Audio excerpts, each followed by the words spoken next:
Hello friends, இன்னைக்கு வீடியோல நம்ம சாம்பார் வடை எப்படி செய்யலாங்கிறத பார்ப்போம். லாஸ்ட் வீடியோல நான் சாம்பார் ரெசிபி போட்டிருந்தேன்.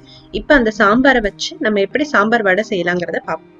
இதுக்கு ஏற்கனவே நான் மார்னிங் ப்ரிப்பேர் பண்ண ஒரு 10 வடை எடுத்து வச்சிருக்கேன். ஃபர்ஸ்ட் வடையை நல்லா கொதிக்கிற தண்ணியில ஊற வைக்கணும். வடை மூழ்கிற அளவுக்கு தண்ணி ஊத்தி நல்லா ஊற வச்சுக்கோங்க ஒரு 10 நிமிஷம். இப்போ ஒரு 10 நிமிஷம் ஆயிடுச்சு. பாருங்க, வடை நல்லா ஊறிடுச்சு. இப்ப வடையில தண்ணி இல்லாத அளவுக்கு நல்லா வடையை பிழிஞ்சு எடுத்து வச்சுக்கோங்க.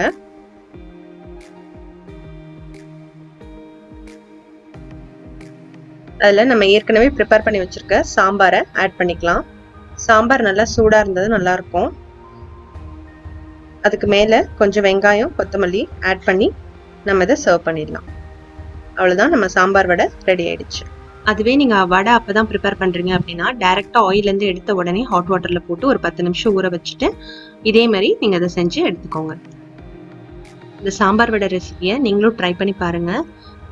பிடிச்சிருந்தா லைக் பண்ணுங்க. நாங்க போடுற வீடியோ உங்களுக்கு வரணும்னா எங்க சேனலுக்கு சப்ஸ்கிரைப் பண்ணுங்க. பக்கத்துல இருக்க பெல் பட்டனை மறக்காம பிரஸ் பண்ணுங்க. தேங்க்யூ.